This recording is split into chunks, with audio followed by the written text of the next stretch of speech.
হরে কৃষ্ণ। আজ কামোদা একাদশী নামের মধ্যেই লুকিয়ে আছে এক অপার মহিমা। কামোদা অর্থাৎ যা সমস্ত কামনা বা শুভ ইচ্ছা পূরণ করে।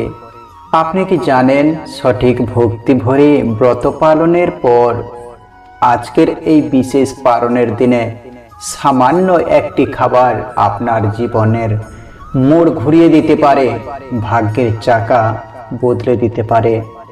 শাস্ত্রে বলা হয়েছে, একাদশী উপবাসের পূর্ণ ফল তখনই পাওয়া যায় যখন তার পারণ বিধি অনুযায়ী হয়। আপনারা কামোদা একাদশী ব্রত তো পালন করলেই, কিন্তু আজকের পারণে যদি এই একটি বিশেষ খাবার না খান তবে আপনার ব্রত কিন্তু অসম্পূর্ণ থেকে যায়।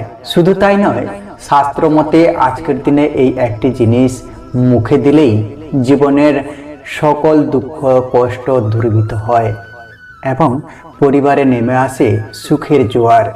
কি সেই খাবার জানতে এই ভিডিওটি সম্পূর্ণ দেখুন, স্কিপ করে দেখবেন না। অবশ্যই এই ভিডিওটি সম্পূর্ণ দেখুন। একাদশী ব্রত যতটা গুরুত্বপূর্ণ, তার চেয়েও বেশি গুরুত্বপূর্ণ হলো সঠিক সময়ে এবং সঠিক খাবার দিয়ে পারণ বা উপবাস ভঙ্গ করা। কামোদা একাদশী মানেই হলো কামোদা অর্থাৎ পূরণকারী একাদশী, ইচ্ছা পূরণকারী একাদশী, মনোবাসনা পূরণকারী একাদশী। আজ বিধি মেনে পালন করলে শ্রী বিষ্ণুর আশীর্বাদে আপনার মনের সমস্ত ইচ্ছা, উক্ত ইচ্ছা পর্যন্ত পূরণ হবে। শাস্ত্রমতে এবং বৈষ্ণবীয় ধারায় একাদশী পালনের সেরা উপায় হলো একটি জিনিস। শাস্ত্রে বলা হয়েছে, একাদশী উপবাসের পূর্ণ ফল তখনই পাওয়া যায় যখন তার পালন বিধি অনুযায়ী করা হয়। আজ আমরা সেই প্রসঙ্গে জানার চেষ্টা করব। সকলকে স্বাগত জানাচ্ছি আমাদের প্রভু বার্তা চ্যানেলে। আমরা সবসময় চেষ্টা করি এইরকমই সনাতন ধর্মের ধর্মীয় তথ্যগুলোকে আপনাদের সাথে উপস্থাপন করতে, শেয়ার করতে। তাই আসুন আগামী কিছুক্ষণ সময় ধৈর্য ধরে ভক্তি ভরে আজকের এই গুরুত্বপূর্ণ তথ্যগুলি অবশ্যই জেনে নিই।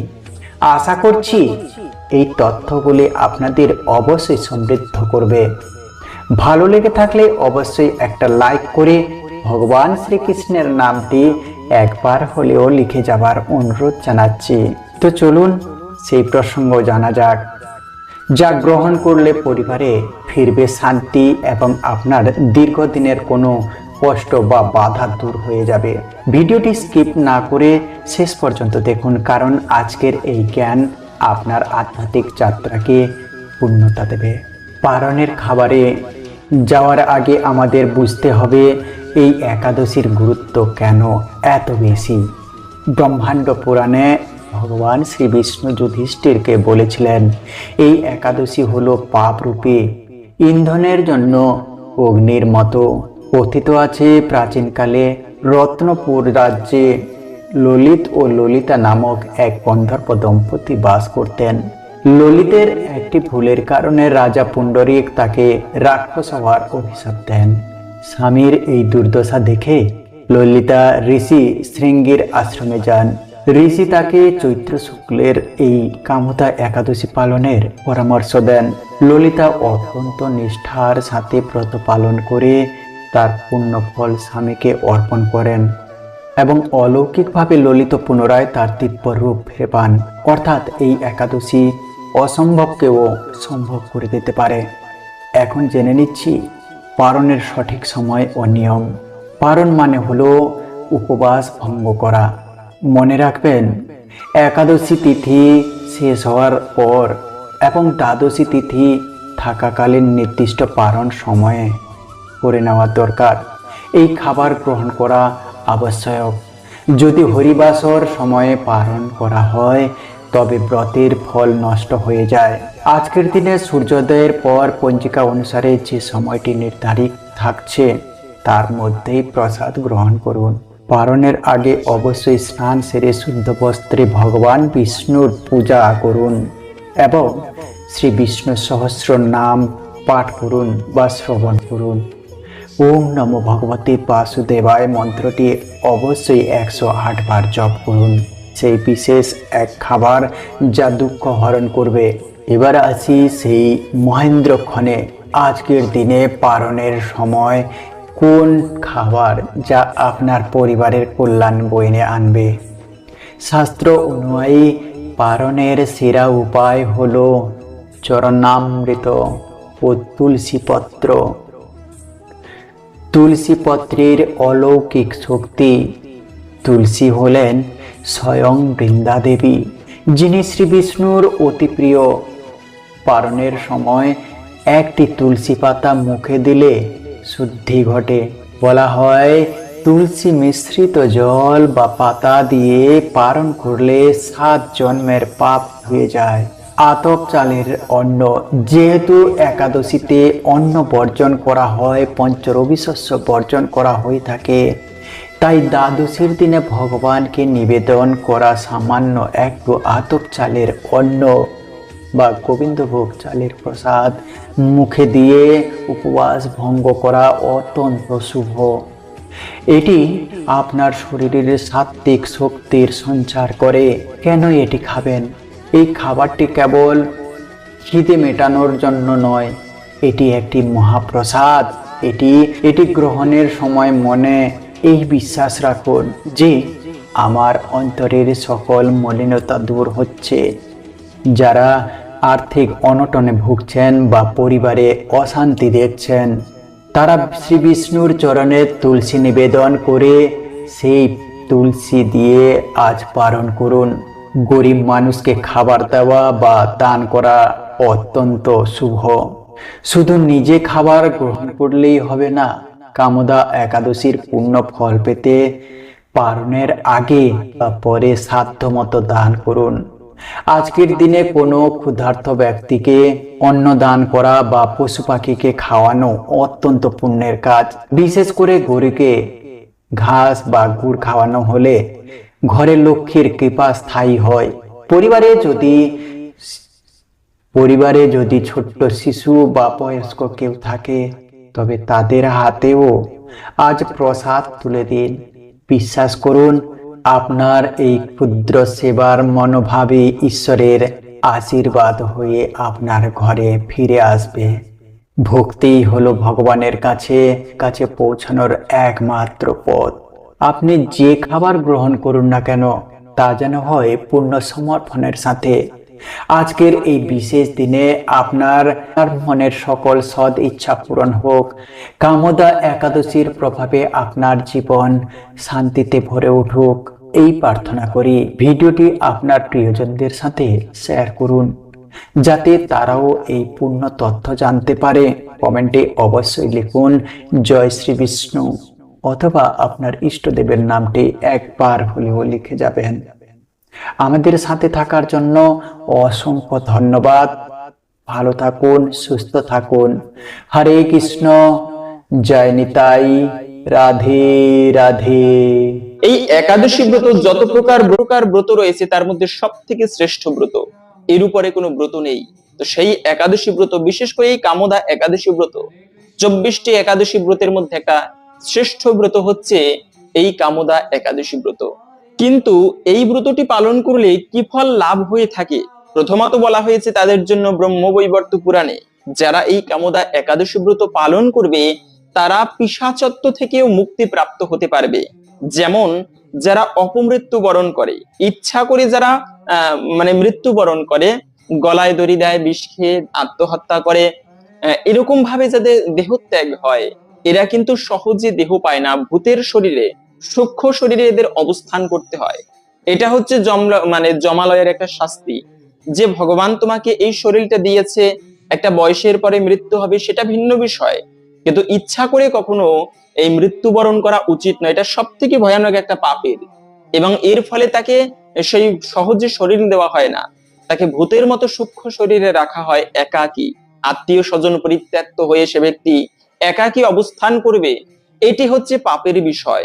এরকম অপমৃত্যু হলে অনেক সময় হয় কি, যদি কেউ ব্রহ্মদত্তি হয়, বিষ খেয়ে বা গলায় দড়ি দিয়ে আত্মহত্যা করার পরে যদি কেউ ব্রহ্মদত্তি হয়, তার জন্য গয়া শ্রাদ্ধম সতেনা অপি মুক্তির মেনা ভবিষ্যতি, শত শত গয়ায় শ্রাদ্ধ দিলে, পিণ্ড দান করলেও সহজে কিন্তু তার মুক্তি হবে না। তো সেই সমস্ত ব্যক্তিরা যারা উদ্ধার প্রাপ্ত হচ্ছে না, হয়তোবা আপনার বংশে একজন রয়েছে যে এরকম অনেক প্রকার দোষ পেয়েছে, তার জন্য গয়াধামে পিণ্ড দিয়েছেন, তো এরকম হলেও আপনি তার মঙ্গলের জন্য এই ব্রত পালন করতে পারেন। এরকম একটা কাহিনীতেই পাওয়া যায় যে একবার একজন স্ত্রী তার স্বামীকে দেবতাদের অভিশাপে পিশাচ হয়েছিল, সেই স্বামীর জন্য স্ত্রী এই ব্রত পালন করে সেই ফল স্বামীকে অর্পণ করেছিল, এবং এরপরেই তার স্বামী সর্বপাপ হইতে মুক্ত হয়ে সে সেই পিশাচত্ব থেকে মুক্তি পেয়েছিল। তো এই হচ্ছে বিষয়, এজন্যই একাদশী ব্রত এতটা শ্রেষ্ঠ। পাশাপাশি হচ্ছে কামনা, আমরা তো নাম শুনেই বুঝতে পারি কামদা একাদশী ব্রত, যা সমস্ত কামনা বাসনাকে পূর্ণ করে। আমাদের কত রকম কামনা বাসনা থাকে যে ভগবান আমাকে একটা পুত্র সন্তান দাও, আমি কালী পুজো দিব, বা মা কালী যদি আমার একটা পুত্র হয় আমি কিছু ব্রাহ্মণ ভোজন করাবো, তোমার মন্দিরে 1000 টাকা দিয়ে যাব। এরকম মানে বিভিন্ন রকম মনোবাসনা, যদিও ভগবানের সাথে এটা একটা ব্যবসায়িক সম্পর্ক বলা চলে, অনেকে কষ্ট নিতে পারেন, কিন্তু বিষয়টা কষ্টের নয়, কখনো মানুষই করা উচিত নয়। ভগবানের কাছে প্রার্থনা করতে পারেন যে আমার একটা পুত্র সন্তান দাও, কিন্তু হে মা কালী আমাকে একটা পুত্র দামে 1000 টাকা দিব, মানে তুমি দিলে আমি তোমাকে দিব, এটা গিভ এন্ড টেক, এমনটা করা উচিত নয়। ভগবানকে যদি শ্রদ্ধা দিয়ে হৃদয় দিয়ে ভালোবাসা যায়, ভগবান সেই কামনা পূর্ণ করে। পাশাপাশি হচ্ছে যদি কেউ এই কামদা একাদশী ব্রত পালন করে, তার সদিচ্ছা পূর্ণ হতে পারে এই ব্রতের কৃপা ফলে। যদি সেরকম পালন করে ভগবানের পুজো করে তার কাছে সেই মনস্কামনার কথা জানানো হয়, এতে নিঃসন্দেহে একটুকু হলেও সেই মনোবাসনা পর্যন্ত পূর্ণ হয়ে থাকবে। তাই এই কামদা একাদশী ব্রত এজন্য গুরুত্বপূর্ণ। এবং আর একটা বিষয় হচ্ছে যে এই ব্রতের এতটা গুরুত্বপূর্ণ একাদশী ব্রত, কিন্তু পালনের নিয়ম কি? যদিও আমরা অনেকে জানি যে একাদশী ব্রত পালনের নিয়ম কি, তথাপিও জেনে নিচ্ছি। মনে রাখবে, একাদশীর আগের দিনে সংযম পালন করতে হয়। আমরা অনেকে আছে সংযম পালন করি না, কিন্তু সংযম একটা গুরুত্বপূর্ণ বিষয়। যে কোনো ক্ষেত্রে যদি বিশেষ করে আধ্যাত্মিক স্তরে সিদ্ধি লাভ করতে হয়, তবে শারীরিক কিছু সংযমের বিষয় রয়েছে। আপনার অ্যালার্জি হয়েছে, তো এবারে আপনি ডাক্তারের কাছে গেলেন, ডাক্তার বলল যে আপনাকে বেগুন খাওয়া যাবে না, তারপরে যে সমস্ত খাবারে অ্যালার্জি হয় এগুলো খাওয়া যাবে না, কিন্তু আপনি যদি সেই নিয়মগুলো মেনে না চলেন, তবে যতই কিন্তু ওষুধ সেবন করেন, তবে কিন্তু ততটা কাজ হবে না। তাই এই সংযম পালন করতে হয়। ধর্মও করব আবার নিয়ম পালন করব না, অধর্মও করে বেড়াবো, এটা কখনো উচিত নয়। এতে কিন্তু যতই ব্রত করি সেই পুণ্য ফল ততটা ভালোভাবে লাভ করা যায় না। তাই ব্রত পালনের আগের দিনে সংযম মানে হচ্ছে আমি যে পরের দিনে ব্রত করব তার জন্য পূর্ব প্রস্তুতি নেওয়া। ব্রতের আগের দিনে কখনো আমিষ খাবার ভক্ষণ করা উচিত নয়। শুধু খাবারের ক্ষেত্রে সাত্ত্বিক নয়, জীবনযাপন সাত্ত্বিক ভাবে করা উচিত। কাউকে গালাগালি করা উচিত নয়, অপসঙ্গ করা উচিত নয়। সারাদিনটি ভক্তিময় ভাবে কাটানো উচিত, এটি একাদশীর আগের দিনে। এবং রাত্র 11টার আগে খাবার খেয়ে দাঁত ব্রাশ করে নিতে হয়।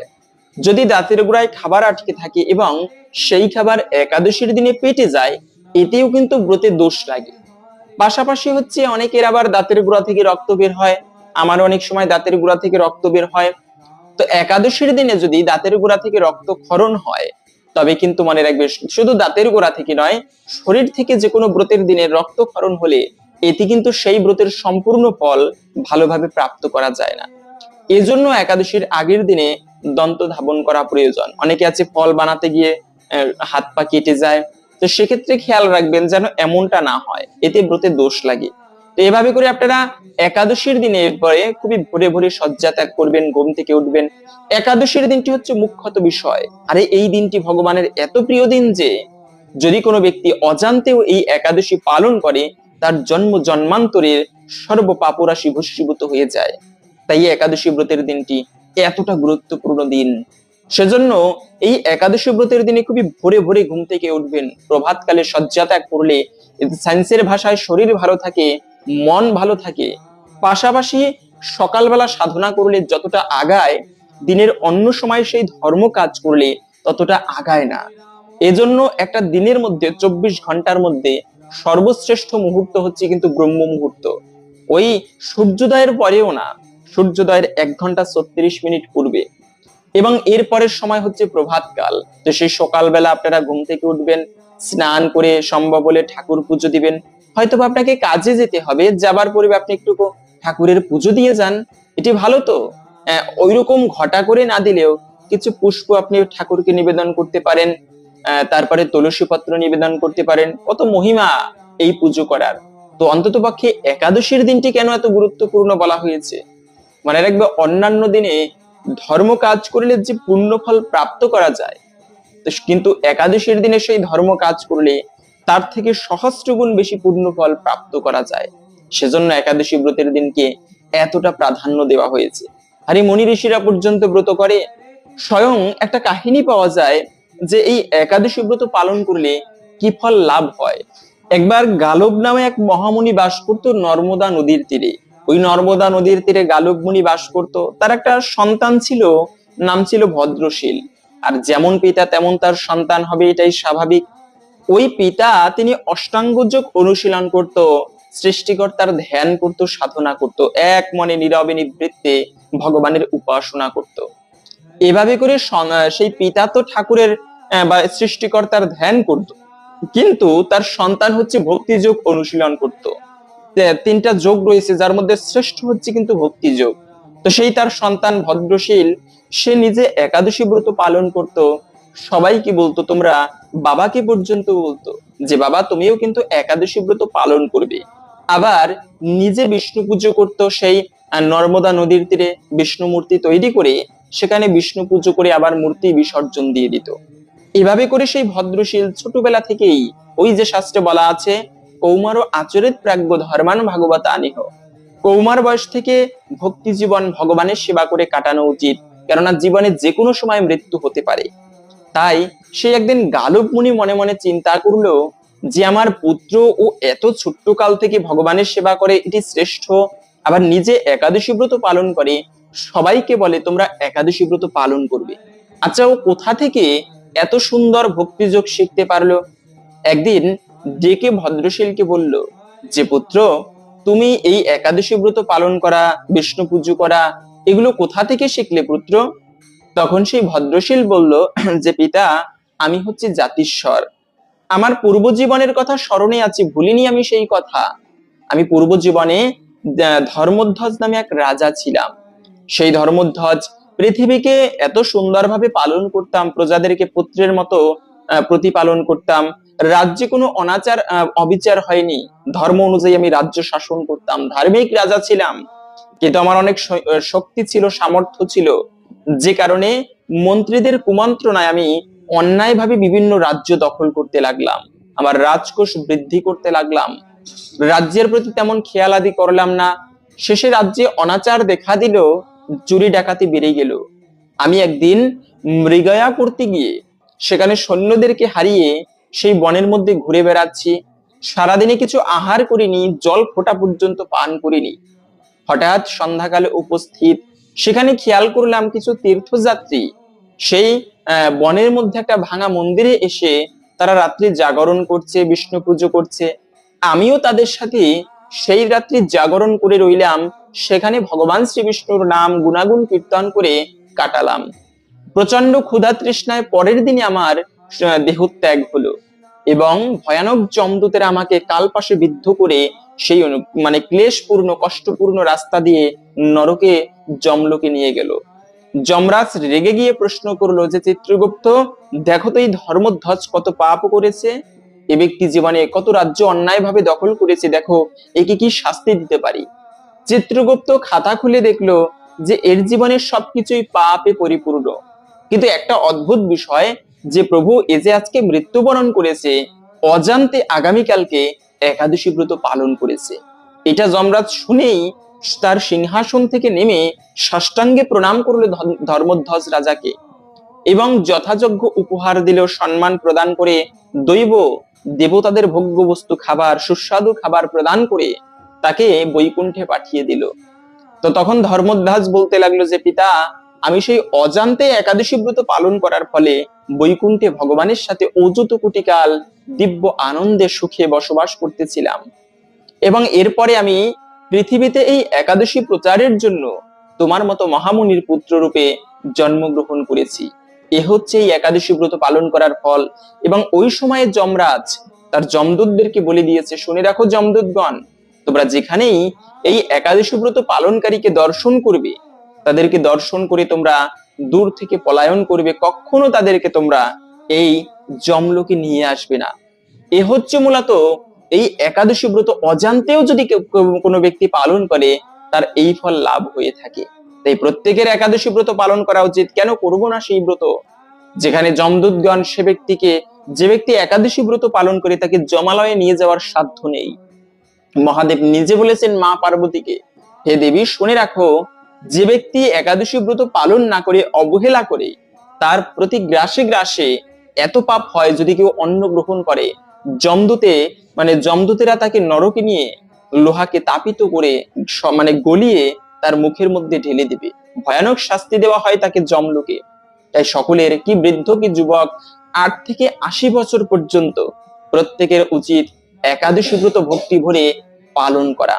তাই সেই একাদশী ব্রতের দিনে কি কি খাবার খাওয়া যাবে, যে খাবারগুলো ভুলেও খাওয়া উচিত নয়, তা জানবো আমরা। তবে তার পূর্বে জেনে নিচ্ছি, অনেকে প্রশ্ন করে যে এই একাদশী ব্রত কিভাবে পালন করতে হবে, তা তো শুনলাম একাদশী ব্রতের দিনে। তবে এই ব্রতের দিনে অনেকে আছে অপারক, যারা নির্জলা করতে পারে না। সর্বোত্তম হচ্ছে যারা একাদশী ব্রতের সম্পূর্ণ ফল প্রাপ্ত করতে চান, তাদের উচিত নির্জলা ব্রত করা, মানে জল ফোঁটা পর্যন্ত পান করবে না, এটি সর্বোত্তম। যদি কেউ ব্রতের সম্পূর্ণ ফল লাভ করতে চান, তবে নির্জলা ব্রত করতে হবে। তবে একটা বিষয় রয়েছে, যদি আপনারা নির্জলা ব্রত করতে না পারেন, অপারগ হন, সেক্ষেত্রে আপনারা ফলমূলাদি গ্রহণ করতে পারেন। ফল, জল, ঔষধ, গুরুবাক্য, ব্রাহ্মণ বাক্য, এগুলো একাদশীতে গ্রহণ করা যাবে। এবং এভাবে করে আপনারা ব্রত পালন করবেন যদি অপারগ হন। তারপরেও অনেকে এরপরেও অপারগ, যেমন কাজ করতে হয় ভারী ভারী, অনেকে আছে প্রবাসে থাকে, কষ্ট করে, পরিশ্রম করে সংসার ভরণ পোষণের জন্য, তথাপিও কষ্ট করে একাদশী ব্রত পালন করে, সেক্ষেত্রে আপনারা সবজি রান্না করে খেতে পারেন। অথবা যদি কেউ স্টুডেন্ট হয়, সেক্ষেত্রে আপনারা সবজি রান্না করে খেয়ে তারপরে কলেজ আদি বা লেখাপড়ার কার্যগুলো করতে পারেন। কি কি সবজি খাওয়া যাবে?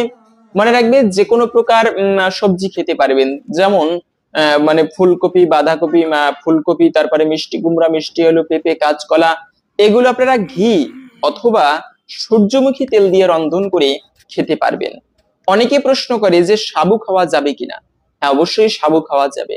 আপনারা সাবুর ফ্রাই করতে পারেন, মানে ভাজি করতে পারেন, তারপরে সাবুর পায়েস করতে পারেন, এভাবে করে সাবু খাওয়া যাবে। কিন্তু শ্যামা চাল একাদশীর দিনে ভুলক্রমেও কখনো খাওয়া উচিত নয়, কেননা একাদশীতে শ্যামা চাল ভক্ষণ করলে পঞ্চরবি শস্য, মনে রাখবে, একাদশীতে যে ব্যক্তি পঞ্চরবি শস্য ভক্ষণ করে, সে ব্যক্তিকে পাপ না করেও সকল পাপের ভাগী হতে হয়।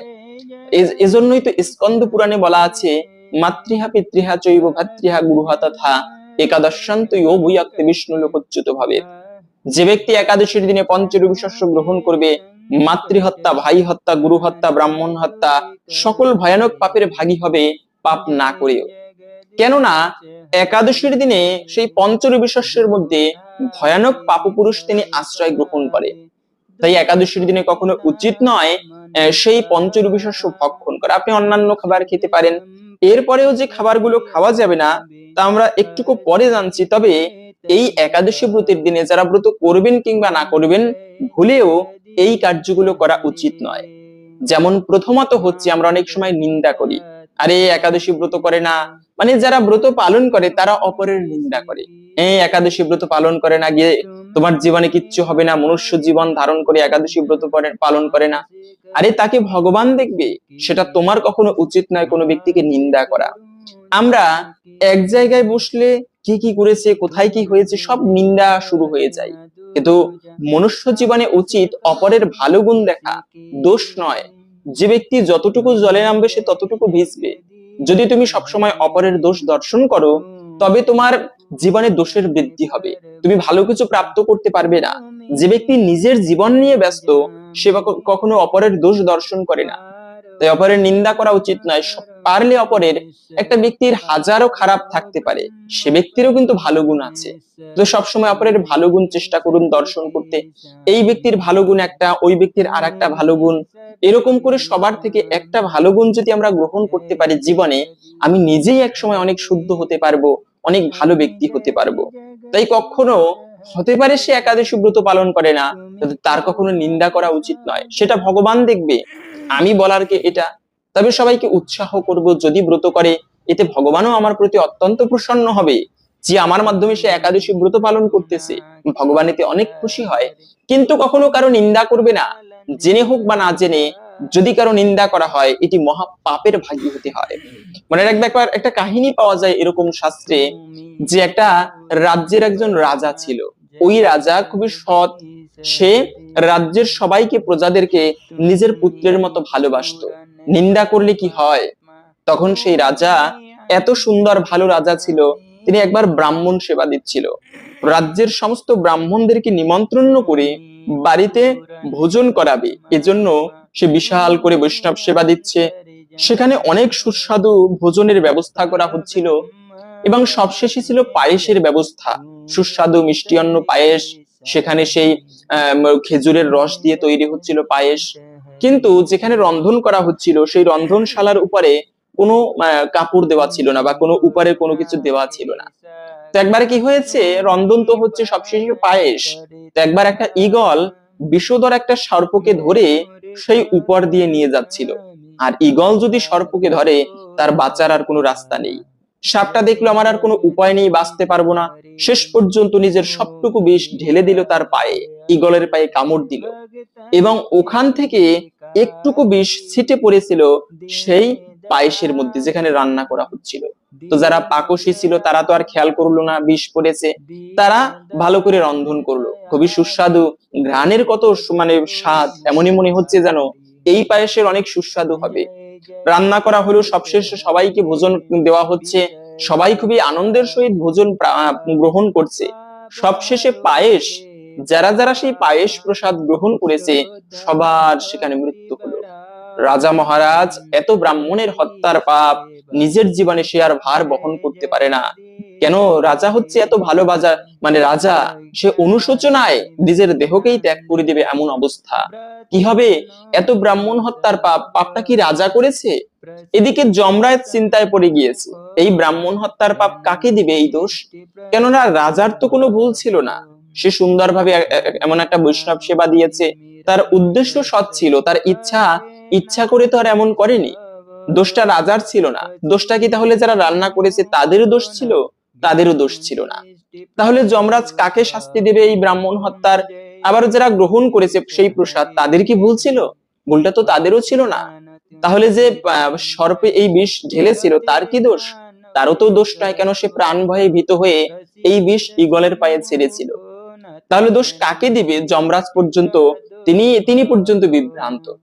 তখন কি হলো, পাশের রাজ্য থেকে একটা ব্রাহ্মণ, খুবই গরিব, সে শুনতে পেল, তার স্ত্রী বলল যে দেখো, এই পাশের রাজ্যের একজন রাজা, উনি খুবই দয়ালু, ব্রাহ্মণদেরকে দান করে।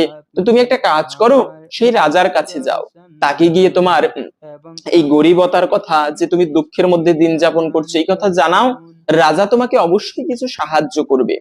ব্রাহ্মণ স্ত্রীর কথা শুনে সেই রাজ্যে আসতেছিল, এসে পথ চিনে না একজন পথচারীকে বলল যে তুমি কি অমুক রাজ্যের রাজার রাজবাড়ি চিনো? কোথায় বলতে পারবে? সেই ব্যক্তি তখন বলল, আরে তুমি কোন রাজার কথা বলছো, যে 100 ব্রাহ্মণকে মেরে ফেলেছে পায়েসের মধ্যে বিষ খাইয়ে? তুমি সেই রাজার কথা বলছো? তখন সেই ব্রাহ্মণ শুনেই তো রাজার প্রতি একটা খারাপ মনোভাব আসলো। আরে রাজা জানতাম তো খুবই ভালো, দয়ালু, তিনি ব্রাহ্মণ হত্যা করেছে? আরে তুমি জানো না? সেই পথচারী বলতে লাগলো, রাজা কত ব্রাহ্মণকে মেরে ফেলেছে, নিষ্ঠুর সেই রাজা। এটা শুনে সেই ব্রাহ্মণ তখন খারাপ মনোভাব করে সেখান থেকে চলে গেল, রাজার কাছে আর গেল না। তখন যমরাজ সাথে সাথে সেখানে আবির্ভূত হলো। তুমি না জেনে কেন একটা রাজার উপরে মিথ্যা অপবাদ দিলে? চলো, তোমাকে এই সমস্ত ব্রাহ্মণ হত্যার পাপ তোমার উপরে পড়বে। কেন? তুমি না জেনে কেন একটা ব্যক্তির নিন্দা করলে? তুমি কি জানো আসলেই রাজা বিষ দিয়েছে? না জেনে কেন নিন্দা করলে? তাই না জেনে বলার উদ্দেশ্য হচ্ছে, কখনো কারো নিন্দা করা উচিত নয়, সেটা বিশেষ করে একাদশীর মতো শুভ দিনে। দ্বিতীয়ত হচ্ছে, যে কোনো অপরাধ করবে না।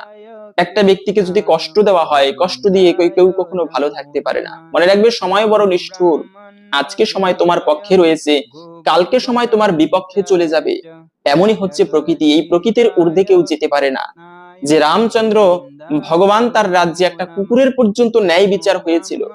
অনেক মায়েরা প্রশ্ন করে, আচ্ছা সধবা মায়েরা কি এই ব্রত পালন করতে পারবে, একাদশী ব্রত? কেননা অনেক সময় অনেক ব্রাহ্মণ পণ্ডিত রয়েছে আমাদের সমাজে, তারা বলে থাকে, আরে তুমি না সধবা, সধবাদের একাদশী করতে নেই, এই সেই, মানে কত যুক্তি। এগুলো শাস্ত্রের অপযুক্তি। কি সধবা কি বিধবা প্রত্যেকটা ব্যক্তি একাদশী ব্রত পালন করতে পারবে।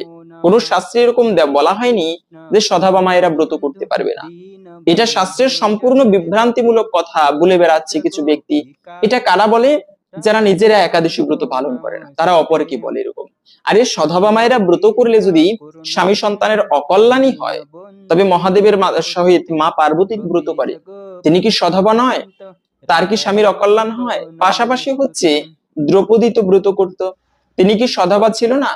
বরঞ্চ আপনাদেরকে বলে দিচ্ছি, যদি কেউ এরকম কথা বলে থাকেন যে সধবা মায়েরা ব্রত করলে স্বামী সন্তানের অকল্যাণ হয়, প্লিজ কেউ দয়া করে এরকম কথা বলবেন না। এতে সমাজে বিভ্রান্তি ছড়ায়, শাস্ত্র নিয়ে বিভ্রান্তি হয়। ব্রত করা উচিত, যেখানে ভগবান শ্রীকৃষ্ণ পর্যন্ত শিক্ষা দিচ্ছেন প্রত্যেকের একাদশী ব্রত পালন করা উচিত। সেজন্য কেন করব না আমরা সেই ব্রত? যদি পালন না করি তবে নিন্দা করব না, কখনো না করতে পারি ব্রত, কিন্তু তাই বলে কখনো কারো নিন্দা করা উচিত নয়। পাশাপাশি হচ্ছে এই দিনে সাবান শ্যাম্পু ব্যবহার করতে নেই। অনেক সময় আমরা আছে একাদশীর দিনে বেশি রূপচর্চা করি। একাদশী কেন? এই দিনে উপবাস মানে কাকে বলে? মানে নিকটে, বাস মানে বাস করা। মানে হচ্ছে আমি এই একাদশীর দিনটি ভক্তিময় ভাবে কাটাবো, খাবার দাবারের প্রতি সময় কম দিয়ে আমি ঠাকুর সেবা করে কাটাবো। এখন আমি ব্রত করলাম অথচ ঠাকুর সেবা করি না, সারাদিনটি ঘুমিয়ে কাটাই, এটিকে প্রকৃত উপবাস বলে না। এই দিনে কিঞ্চিত পরিমাণ সময় হলেও ঠাকুরের সেবা করা উচিত, ভগবানের সেবা করা উচিত। তাই কখনো উচিত নয় যে এই একাদশী ব্রতের দিনে বিশেষ করে সাবান শ্যাম্পু করা। এখন অনেকে প্রশ্ন করতে পারেন, আমি টয়লেটে গেলে শৌচ করতে হবে, সেক্ষেত্রে আমি সাবান শ্যাম্পু ব্যবহার করতে পারবো কিনা? হ্যাঁ, টয়লেটে গেলে যখন শৌচ করতে হবে তখন ভিন্ন বিষয়, পরিষ্কার পরিচ্ছন্ন হতে হবে। কিন্তু বলার উদ্দেশ্য হচ্ছে সাবান এটি কিন্তু চর্বি থেকে তৈরি হয়, তাই এটি যত কম ব্যবহার করে পারা যায় একাদশীর দিনে। আপনারা এই দিনে গঙ্গা স্নান আদি করতে পারেন সিম্পল ভাবে, সাজুগুজু নয় ততটা। তারপরে কখনো তেল মাখা উচিত নয় এই দিনে, এগুলো মেনে চলা উচিত। তো এখন আমরা জেনে নিচ্ছি ভিডিওর মূল প্রসঙ্গ। এই একাদশী ব্রত কবে পালন করতে হবে? 29শে মার্চ রবিবার নাকি 30শে মার্চ সোমবার? কামদা একাদশী ব্রত পালন করতে হবে, এবং এই একাদশীর দিনে কি কি খাবার, কোন খাবারগুলো ভুলেও খাওয়া উচিত নয়। পাশাপাশি এই একাদশী ব্রতের পালন কখন করতে হবে, সকল কিছু আমরা এখন জেনে নিচ্ছি। তবে তার পূর্বে শাস্ত্রে এই কামদা একাদশী ব্রতের বিশেষ মাহাত্ম্য কথা বর্ণনা করা হয়েছে। আমাদের প্রত্যেকেরই উচিত ভক্তি ভরে এই ব্রত কথা শ্রবণ করা, এতে অনেকাংশেই এই ব্রতের ফল লাভ করা যাবে। যারা এই ব্রত পালন করবেন কিংবা না করবেন, সকলেই এই কার্যটি করবেন। কামদা একাদশী ব্রতের মাহাত্ম্য কথা সবাই শ্রবণ করবেন। ইউটিউব থেকে শুনতে হবে এমনটা নয়, আপনারা নিজেরা বাড়িতে পাঠ করবেন, শ্রবণ করবেন, এবং পাঠ করা অথবা শ্রবণ করা শেষে একটা প্রদীপ প্রজ্বলিত করে আপনি ভগবানের উদ্দেশ্যে নিবেদন করবেন। এতে অনেকাংশেই এই ব্রতের ফল লাভ করা যাবে। এজন্যই তো সনাতন ধর্মে নববিধ ভক্তির প্রথমত হচ্ছে শ্রবণ করা। শ্রবণম মঙ্গলম, শ্রবণ করলে মঙ্গল সাধিত হয়। তাই আসুন আগামী কিছুক্ষণ সময় ধৈর্য ধরে এই কামদা একাদশী ব্রতের বিশেষ মাহাত্ম্য কথা এখন আমরা শ্রবণ করি। এরপরে আমরা ভিডিওর মূল প্রসঙ্গ জেনে নিচ্ছি। কামদা একাদশী ব্রত চৈত্র মাসের শুক্লপক্ষের কামদা একাদশী ব্রত মাহাত্ম্য বরাহ পুরাণে বর্ণিত হয়েছে। মহারাজ যুধিষ্ঠির বললেন, হে ভগবান বাসুদেব, আপনি কৃপা করে আমার কাছে চৈত্র মাসের শুক্লপক্ষের একাদশীর মাহাত্ম্য কীর্তন করুন। শ্রীকৃষ্ণ বললেন, হে মহারাজ, এই একাদশী ব্রত সম্পর্কে এক বিচিত্র কাহিনী বর্ণনা করছি, আপনি এক মনে তা শ্রবণ করুন। পূর্বে মহর্ষি বশিষ্ঠ মহারাজ দিলীপের কৌতূহল নিবারণের জন্য এই ব্রত কথা কীর্তন করেছিলেন। ঋষি বশিষ্ঠ বললেন, হে মহারাজ, চৈত্র মাসের শুক্লপক্ষের একাদশীর নাম কামদা। এই তিথি সর্ব পাপ নাশক এবং মহাপুণ্যদায়িনী।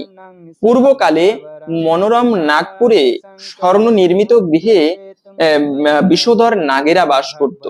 তাদের রাজা ছিলেন পুণ্ডরিক। গন্ধর্ব, কিন্নর ও অপ্সরাদের দ্বারা তিনি সেবিত হতেন। সেই পুরী মধ্যে অপ্সরা শ্রেষ্ঠ ললিতা ও ললিত নামে গন্ধর্ব স্বামী স্ত্রী রূপে ঐশ্বর্যপূর্ণ এক দেহে পরম সুখে দিন যাপন করত। একদিন পুণ্ডরীকের রাজসভায় ললিত একা গান করছিল। এমন সময় ললিতার কথা তার মনে পড়ল। ফলে সঙ্গীতের স্বর, লয়, তাল, মানের বিপর্যয় ঘটলো। কর্কটক নামে এক নাক ললিতের মনোভাব বুঝতে পারলো। গানের ছন্দভঙ্গের ব্যাপারটি সে পুণ্ডরিক রাজার কাছে জানালো। তা শুনে সর্পরাজ ক্রোধভরে কামাতুর ললিতকে অভিশাপ দিলেন, রে দুর্মতি, তুমি রাক্ষস হও, এই বলে অভিশাপ দান করলো। সঙ্গে সঙ্গে সেই ললিত ভয়ঙ্কর রাক্ষস মূর্তি ধারণ করলো। তার হাত পা 10 যোজন বিস্তৃত, মুখ পর্বত গুহা তুল্য, চোখ দুটি প্রজ্বলিত আগুনের মতো, ঊর্ধ্বে 8 যোজন বিস্তৃত প্রকাণ্ড এক শরীর সে লাভ করলো। ললিতের এরকম ভয়ঙ্কর রাক্ষস শরীর দেখে ললিতা মহাদুঃখে চিন্তায় ব্যাকুল হলেন। শিষ্যাচারী রাক্ষস ললিত দুর্গম বনে ভ্রমণ করতে লাগলো। ললিতা কিন্তু তার সঙ্গ পরিত্যাগ করলো না। ললিত নির্দয়ভাবে মানুষ ভক্ষণ করত। এই পাপের ফলে তার মনে বিন্দুমাত্র শান্তি ছিল না। পতির সেই দুরবস্থা দেখে ব্যথিত চিত্তে রোদন করতে করতে ললিতা গভীর বনে প্রবেশ করলো। একদিন ললিতা বিন্ধ্য পর্বতে উপস্থিত হলো। সেখানে ঋষ্যশৃঙ্গ মুনির আশ্রম দর্শন করে মুনির কাছে উপস্থিত হলো। তার চরণে প্রণাম করে সেখানে দাঁড়িয়ে রইল। মুনিবর জিজ্ঞাসা করলেন, হে সুন্দরী, তুমি কে? কার কন্যা তুমি? কি কারণেই বা এই গভীর বনে এসেছো? তা সত্য করে বলো। তদুত্তরে ললিতা বলল, হে প্রভু, আমি বীর ধন্যা গন্ধর্বের কন্যা। আমার নাম ললিতা। আমার পতির পিশাচত্ব দূর হয় এমন কোন উপায় জানবার জন্য আপনার কৃপা প্রার্থী। তখন ঋষি বললেন, চৈত্র মাসের শুক্লপক্ষের কামদা নামে যে একাদশী আছে, তুমি সেই ব্রত যথাবিধি পালন করো। এই ব্রতের পুণ্যফল তোমার স্বামীকে অর্পণ করলে তৎক্ষণাৎ তার সমস্ত পাপ বিনষ্ট হবে। বশিষ্ঠ ঋষি বললেন, হে মহারাজ দিলীপ, মুনির কথা শুনে ললিতা আনন্দ সহকারে কামদা একাদশী ব্রত পালন করলো। তারপর ব্রাহ্মণ ও বাসুদেবের সামনে পতির উদ্ধারের জন্য আমি যে কামদা একাদশী ব্রত পালন করেছি তার সমস্ত ফল আমার পতির উদ্দেশ্যে নিবেদন করলাম। এই পুণ্য প্রভাবে তার পিশাচত্ব দূর হোক। এই কথা উচ্চারণ করা মাত্রই ললিত শাপমুক্ত হয়ে দিব্যদেহ প্রাপ্ত হলো। পুনরায় গন্ধর্ব দেহ লাভ করে ললিতার সঙ্গে সে মিলিত হলো। তারা বিমানে করে গন্ধর্ব লোকে গমন করলো। হে মহারাজ দিলীপ, এই ব্রত যত্ন সহকারে সকলেরই পালন করা কর্তব্য। এই ব্রত ব্রহ্মহত্যা, পাপ বিনাশক এবং পিশাচত্ব বিমোচনকারী। এই ব্রত কথা যারা শ্রদ্ধাপূর্বক পাঠ অথবা শ্রবণ করবে তারা বাষ্পীয় যজ্ঞের ফল লাভ করতে পারে। এই ছিল মূলত সেই কামদা একাদশী ব্রত মাহাত্ম্য কথা। আশা করি বুঝতে পেরেছেন এই ব্রত পালন করলে আমরা কি ফল লাভ করতে পারি। সেজন্য আপনি নিজে এই একাদশী ব্রত পালন করবেন এবং সকলের মাঝে ছড়িয়ে দিবেন, যেন আমরা সবাই এই একাদশী ব্রত পালন করার জন্য উৎসাহী হয়ে জানতে পারি। কেননা আমি নিজে একা একাদশী ব্রত পালন করলে যে পুণ্যফল প্রাপ্ত করব, কিন্তু আমার মাধ্যমে যদি কোনো ব্যক্তি উৎসাহী হয়ে এই ব্রত পালন করে, ভগবান তাতে আরো বেশি খুশি হবে। তাই আপনি নিজে সবাইকে জানানোর চেষ্টা করবেন এই একাদশী ব্রত প্রসঙ্গে। কিন্তু কথা হচ্ছে, আমরা প্রথমত জেনে নিচ্ছি তিথি কখন থেকে শুরু হবে। এই তিথি শুরু হচ্ছে মূলত 28শে মার্চ 2026 খ্রিস্টাব্দ শনিবার সকাল 8টা 45 এবং এই কামদা একাদশীর তিথি শেষ হবে মূলত 29শে মার্চ 2026 খ্রিস্টাব্দ রবিবার সকাল 7টা 46 তাই উদয়া তিথি মেনে আমাদের কামদা একাদশী ব্রত পালন করতে হবে।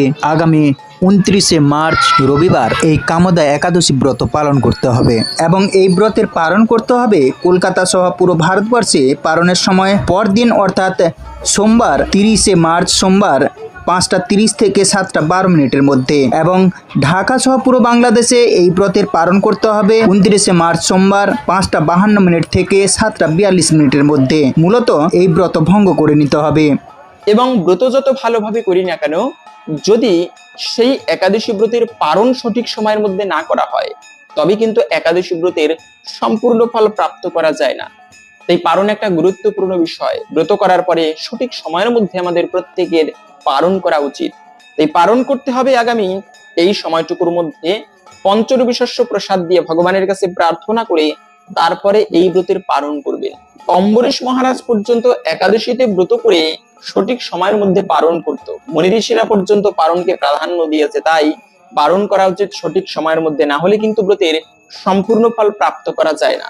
এবং এই দিনে কোন কোন খাবার ভুলেও খেতে নেই। মনে রাখবে, একাদশী ব্রতের দিনে খাবারের প্রতি বেশি গুরুত্ব দেওয়া হয়েছে। যেমন প্রথমত হচ্ছে, আপনারা ব্রত না করলেও কখনো আমিষ ভক্ষণ করবেন না। আবার অনেক সময় সবজি রান্না করতে গেলে সরিষার তেল ব্যবহার করা হয়, কিন্তু না, একাদশীতে কখনো সরিষার তেল ভুলক্রমেও দিবেন না, কারণ এটি পঞ্চরবি শস্যের মধ্যে একটি। ধান থেকে যত খাবার হয়, পিঠা পুলি পায়েস খিচুড়ি, এগুলো কখনো খাওয়া উচিত নয়। গম থেকে যত খাবার হয়, বিস্কিট কেক পাউরুটি আটা রুটি, এগুলো কখনো খেতে নেই। ভুট্টা জাতীয় খাবার, খই জাতীয় খাবার, তারপরে ডাল জাতীয় খাবার, সরিষা, এমনকি সবজি রান্না করার সময় অনেকে আছে কিছু শাক খেয়ে থাকে, পুঁই শাক, ঢেঁড়স, বটবটি, সিম, বাঁধাকপি, এগুলোও কখনো খেতে নেই। বেগুন, এতেও কিন্তু ব্রতের দোষ লাগে। তাই এগুলো অবশ্যই দেখে শুনে চলবেন। এবং বাসি খাবার খাওয়া উচিত নয়। তারপরে হচ্ছে, অনেকে বলে, আরে আগের লোকে তো আটা রুটি খেয়েছে, তাহলে আমরা খেতে পারবো না, কি হয়েছে? কিন্তু আটা রুটিও খেতে নেই। তারপরে অনেকে আছে মিষ্টি খেয়ে থাকে। হ্যাঁ, ছানা খেতে পারবেন, অরিজিনাল পিওর ছানাগুলো, কিন্তু বাজারে যে মিষ্টি পাওয়া যায় ওর মধ্যে অনেক সময় পঞ্চরবি শস্যের সংমিশ্রণ থাকে, তাই সেই মিষ্টি খাওয়া যাবে না। এবং অনেকে আবার বলে গাজর খেতে পারবো কিনা একাদশীর দিনে। না, গাজরও খাওয়া উচিত নয়, কেননা গাজরের মধ্যে, যদিও সবজি হিসেবে গাজর খাওয়া যেতে পারে, কিন্তু গাজরের মধ্যে একটা প্রোটিনের বিষয় থাকে, তাই একাদশীর দিনে ভক্তরা গাজর খায় না। তো হরে কৃষ্ণ, আশা করছি আজকের এই গুরুত্বপূর্ণ তথ্যগুলো জেনে আপনি একটুকু হলেও সমৃদ্ধ হয়েছেন। ভালো লেগে থাকলে অবশ্যই একটা লাইক করে কমেন্টে আপনার ইষ্ট দেবতার নামটি অথবা জয় শ্রীকৃষ্ণ ভগবানের জয় একবার হলেও লিখে যাবার অনুরোধ জানাচ্ছি। ভগবান শ্রীকৃষ্ণের কৃপায় সকলের জীবনে মঙ্গল হোক, এই কামনা করে আজকের ভিডিওটি এখানে সমাপ্ত করছি। জয় নিতাই, রাধে রাধে।